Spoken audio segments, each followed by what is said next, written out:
If you've ever been caught off guard by love bombing or fake kindness, the first thing I want you to hear is this.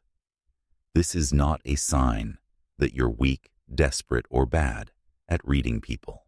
In fact, the opposite is often true. Love bombing works best on people who are thoughtful, open, emotionally aware, and willing to see the good in others. People who value connection, people who listen, people who don't assume bad intent by default. That's important, because many victims of love bombing blame themselves. They replay the moment they trusted too quickly. They tell themselves, "I should have known better." But psychology tells a different story. Here's the core reason love bombing works. It activates normal human trust mechanisms at an abnormal speed. Your brain is wired to respond positively to warmth, attention, and validation. When someone shows consistent kindness over time, your nervous system relaxes. You feel safer, more open. That's healthy. Love bombing doesn't invent a new trick. It hijacks a healthy process and compresses it. Instead of trust building gradually, it's forced quickly. Instead of kindness being steady, it's intense. Instead of care being mutual, it's overwhelming and one-sided. From a persuasion psychology perspective, this creates three effects. First, reciprocity pressure. When someone gives you excessive praise, attention, or generosity early on, you feel an unspoken obligation to give something back.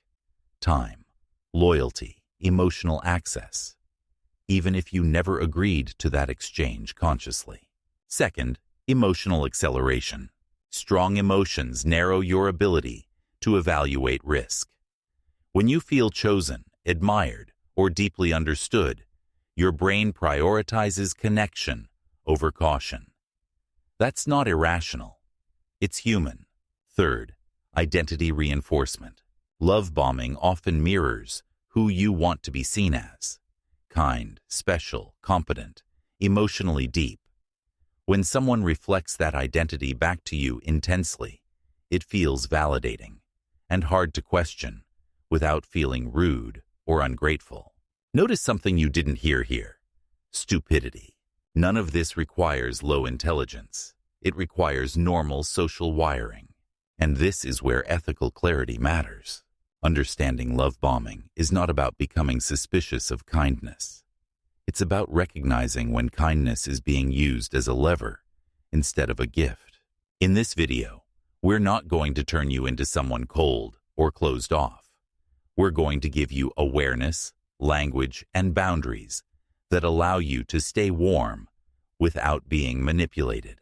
Before we go deeper, quick pause.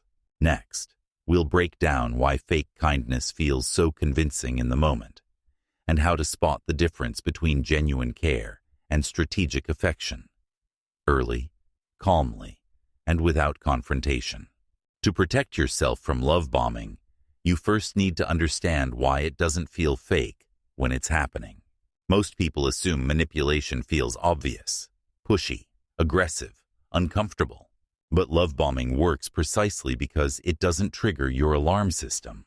Here's why. Your brain has a built-in threat detector called psychological reactance. Reactance is the resistance you feel when someone tries to control you, pressure you, or take away your autonomy. The moment you sense force, your guard goes up. Love bombing avoids reactance by doing the opposite. Instead of pressure, it offers praise. Instead of demands, it offers generosity. Instead of control, it offers closeness. So your brain doesn't ask, "Am I being pushed?" It asks, "Why would I doubt someone who's being so kind?" This is where fake kindness becomes dangerous, because kindness lowers your defenses by design. Another psychological factor at play is cognitive load. When someone floods you with attention, messages, compliments, and emotional intensity, your mental bandwidth gets used up just keeping up with the interaction. You're responding, you're reassuring, you're processing feelings. And when your mind is busy, you're less likely to step back and evaluate patterns. There's also something called consistency bias. The human need to stay aligned with our previous behavior. If you've already accepted the kindness, responded warmly, or opened up emotionally, questioning the person later feels uncomfortable. It creates inner tension. You think, maybe I'm overreacting. They've been so good to me.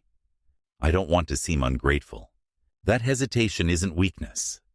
It's a normal drive to stay internally consistent. This is why love bombing often includes phrases like, I've never felt this way about anyone. You're different from everyone else. I just care so much. That's who I am. Those statements sound affectionate, but psychologically, they raise the cost of pulling back. If you slow down, you risk feeling like the villain. Now here's the critical ethical distinction. Genuine kindness respects pace. Fake kindness ignores it. Real care allows space, silence, and mutual choice. Fake kindness creates urgency, intensity, and emotional debt. And the goal here is not to accuse or confront. It's to notice. Because once you understand why fake kindness feels real, you stop blaming yourself, and you regain clarity. In the next part, we'll break down the first core protection principle, how to use tactical empathy to slow things down and regain control without rejecting the person or escalating conflict. When people hear, protect yourself, they often imagine confrontation, calling someone out, pulling away abruptly, becoming cold or suspicious. But that reaction can actually make love bombing stronger, not weaker. The most effective early defense is something counterintuitive: tactical empathy. Tactical empathy means showing understanding without surrendering control. In one sentence, you acknowledge the other person's feelings while protecting your pace, boundaries, and autonomy. Why does this work? Because love bombing relies on speed. And empathy, used correctly, slows things down without triggering resistance. Here's the psychology behind it. When someone is love bombing, they're often emotionally invested in momentum. They want closeness to accelerate. If you directly challenge them, this is too much, or you're overwhelming me, you risk activating defensiveness or guilt-based pressure. Tactical empathy avoids that trap. Instead of rejecting the person, you label the dynamic. Labeling is a simple technique. You calmly name what might be going on for the other person, without judgment. For example, instead of saying, you're coming on too strong, you say, it sounds like you really value deep connection. That single sentence does something powerful. It makes the person feel understood. And when people feel understood, they're more likely to self-regulate. Now let's add mirroring, another tool. Mirroring means repeating the last 1 to 3 key words someone said with a curious tone. If they say, I just feel such a strong connection with you already, you mirror a strong connection. This invites them to explain, and explanation slows intensity. Now here's where protection comes in. After empathy, you reassert your pace, calmly, clearly, without apology. Compare these two versions. Ineffective version. I'm sorry, I just need some space. I don't want to hurt you. This centers their feelings and puts you in a defensive role. Persuasive ethical version.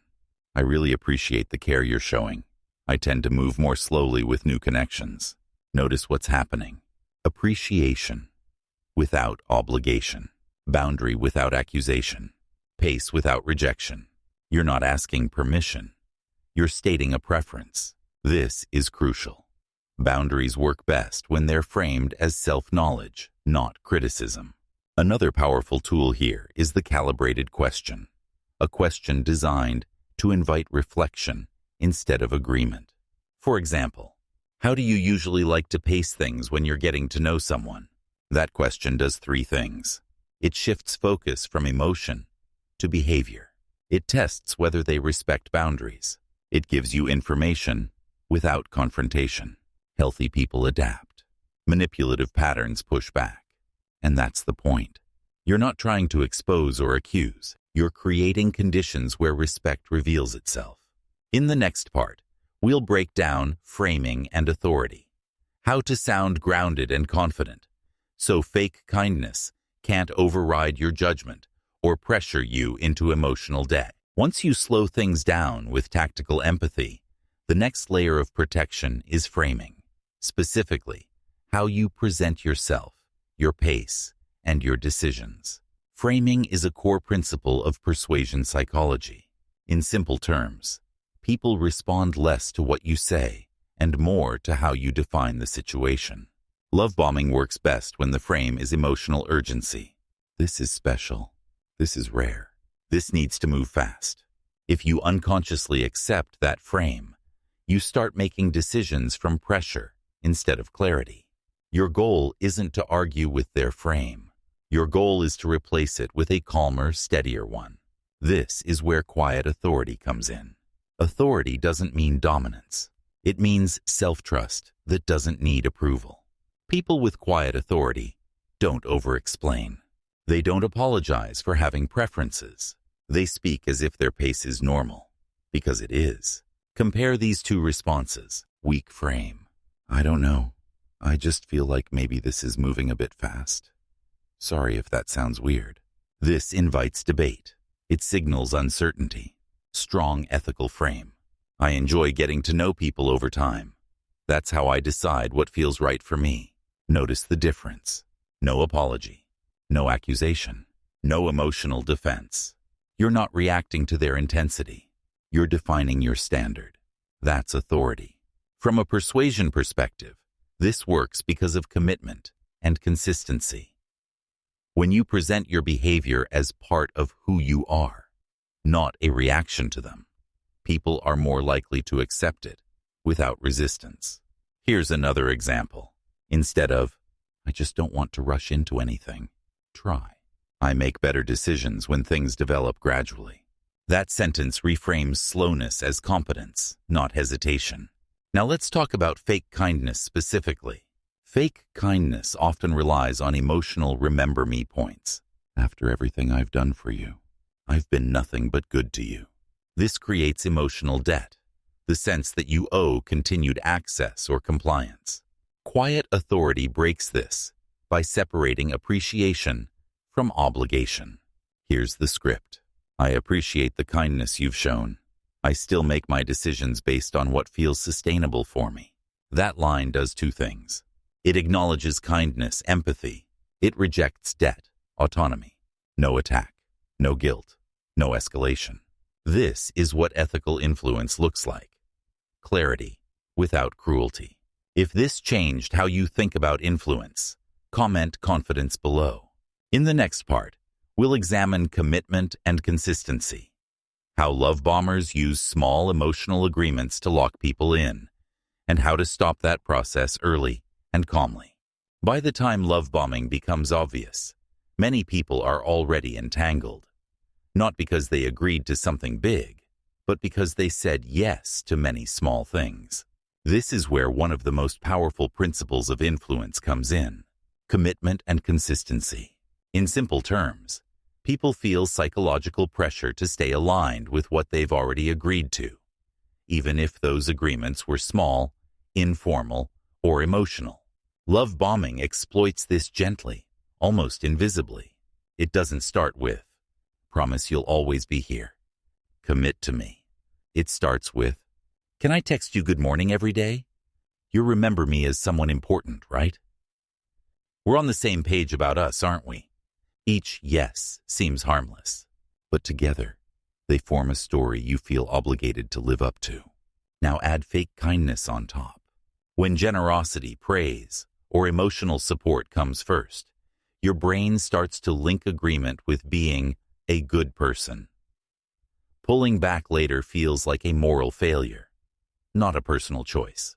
That's the trap. And again, none of this requires manipulation in a dramatic sense. It only requires momentum and imbalance. Here's the key distinction to learn.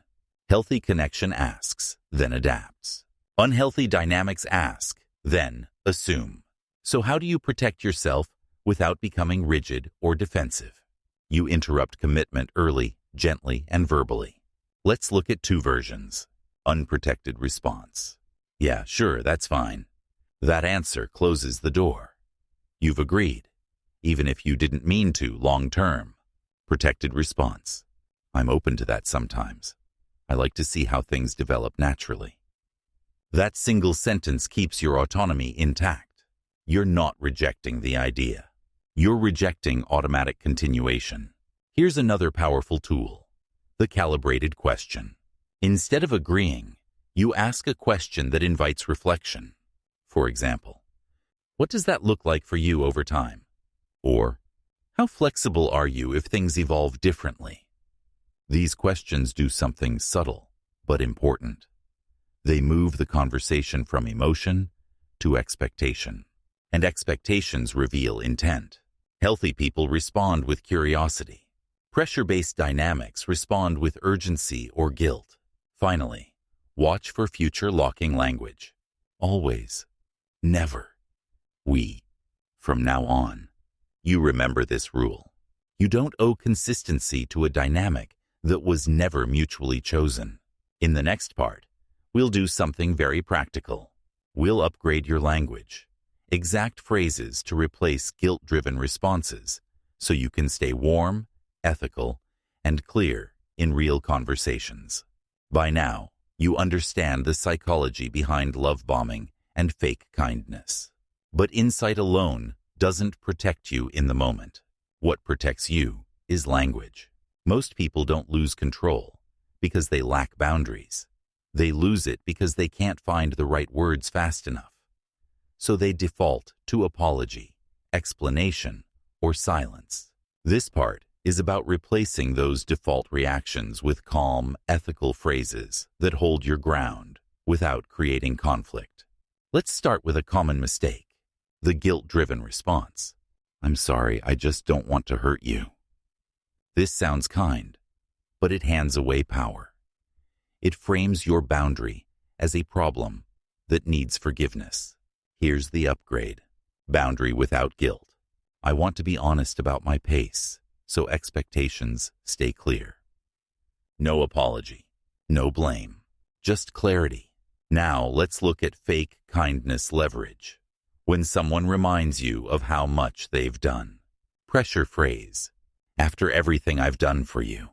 Ineffective response: I know, and I really appreciate it.